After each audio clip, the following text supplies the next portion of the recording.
That some such mutual fidelity is a Humean virtue is clear from his references to the virtue of constancy in friendship, along with the fact that his opposition to divorce, in his later essay, is grounded in part on his belief that friendship is the chief element in marriage. He opposes divorce not merely because of its supposed ill effects on children and on the birth rate, but because the marriage knot chiefly subsists by friendship, and friendship thrives under constraint and requires an expectation of permanence. If there is to be this great good of friendship between husband and wife, some sort of fidelity will be essential. Whether or not it be exclusive sexual fidelity, Hume thought necessary for rendering the union entire and total. It is conceivable that exclusive sexual fidelity is one of those pseudo-virtues which stupefy the understanding and harden the heart, obscure the fancy, and sour the temper. Such fidelity as is involved in marriage must be mutual if the friendship is to be between equals, as Hume implies that it must be. Earlier in the same essay, he opposes polygamy because this sovereignty of the male is a real usurpation and destroys that nearness of rank, not to say equality, which nature has established between the sexes. We are by nature their lovers, their friends, their patrons. Would we willingly exchange such endearing appellations for the barbarous title of master and tyrant? But even in monogamous marriage, on Hume's account of it, the males have, however, regretfully made such an exchange, since they demand more chastity than they give, perhaps because they give that monetary patronage which Hume sees as the male's province.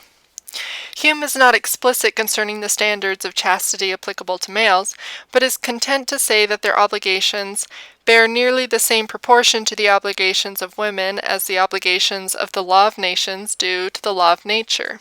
This is a dangerous comparison if Hume believes a friendship between equals to be the basis of a marriage.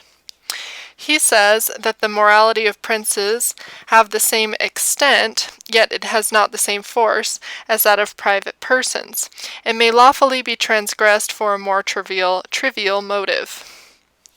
Males, then, have an obligation to be as chaste as women, but are, like princes, more readily forgiven, excused for lapses. This accords badly with Hume's proper evaluation of the importance of friendship in marriage and its incompatibility with male sovereignty. That entire and total union which he takes as the telos of marriage would seem to be possible only if whatever restrictions there are on sexual freedom be mutual. I think Hume was aware of these tensions in his account of what marriage demands. He himself never risked it, preferring close, non-tyrannical, if also sometimes patronizing, relations with women, where the requirements of love and friendship could take precedence over the eugenic and social considerations which provide the rationale for marriage between chaste females and less chaste males. His reference to fidelity in his treatment of the natural virtues occurs in a list of valuable things, and what precedes fidelity on that list is friendship. He himself seems to have opted for a version of that, foregoing the satisfactions and costs of the appetite for generation. The artifice of marriage with acceptance of a double standard is, then, not a case where artifice completes nature, but one where there is a direct conflict between the asymmetric sexual fidelity it requires and that more natural mutual fidelity of lovers and friends on which marriage supposedly subsists. Had Hume followed out the implications of his account, he might have seen that the passions which need correction are not the sexual inclinations of either the female or the male, but the proprietorial passions of parents, especially those of the male parent. The need for female chastity arises, on Hume's account, only because of the male's greater willingness to care for children who are thought to be biologically his own. Friendship between husband and wife is sacrificed to cater to that. For the cautious, jealous, natural virtue of the male kindness to children to get expression, females must cultivate the counter to natural virtue of chastity. Yet on Hume's own account of mine and thine, it is a purely conventional matter, changeable at public will, what counts as mine, for anything not an internal quality of mind or advantage of body. One's own children then ought to be those society deems to be one's own special responsibility. Hume does not see this, but in effect assumes that only one of his 5 ways of determining ownership, namely accession, is to be used for deciding which children are one's own. Accession is the principle which gives us the fruits of our gardens and the offspring of our cattle. There is no reason in principle why first possession, occupation, prescription, or succession should not determine which children are treated as belonging to a particular adult. If the eugenic considerations Hume cites support a prohibition on incest, then it may be socially useful or economical to allocate the care of a given child to adults within the prohibited degree of affinity, but this still would not select as father the biological male parent rather than, say, the mother's brother.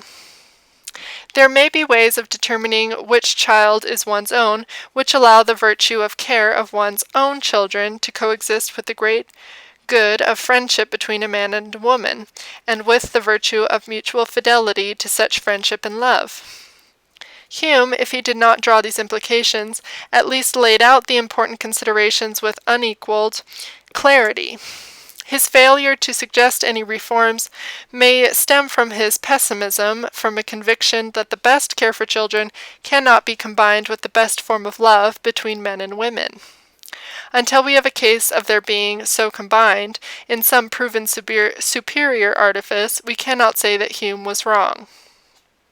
I have argued that Hume's account of chastity shows it to be highly atypical artificial virtue, not a conspicuous instance of the principles he insisted on in his account of the main artificial virtues. It is atypical in that it conflicts with the natural tendencies and is not shown to be absolutely necessary. It is also atypical in that not only does its presence give new occasion for the display of natural virtues, but also it is needed for Hume's version of the male virtue of kindness to children to find its proper objects. Unless females have the artificial virtue of chastity, males cannot have the natural virtue of being indulgent fathers. It is atypical in that it involves not a self-correcting passion, but the correction of the sexual appetite by other passions. It is also atypical in that its possession and value in some women depends not on its possession by all women, but on the non-possession of it by some of them. This last point of difference and unclarity in Hume's account is also of importance for more of Hume's philosophy than his ethics. It points to a pervasive lack of clarity concerning constancy in one's life, in action and experience, and constancy in the general course of nature in human action. Both in his account of the custom on which causal inference is based and in his account of the particular constancies of motivation on which the punisher relies, unanswered questions arise concerning the relation of constancy of one life to constancy at the interpersonal level within a population, where one person's experiences may supplement another's, one person's strengths compensate for another's failings. For these theoretical reasons, as well as for its demonstration of Hume's remarkable degree of social self-consciousness, of his recognition of the hardcore of sexism, the brief chapter of chastity and modesty deserves our close attention and our admiration.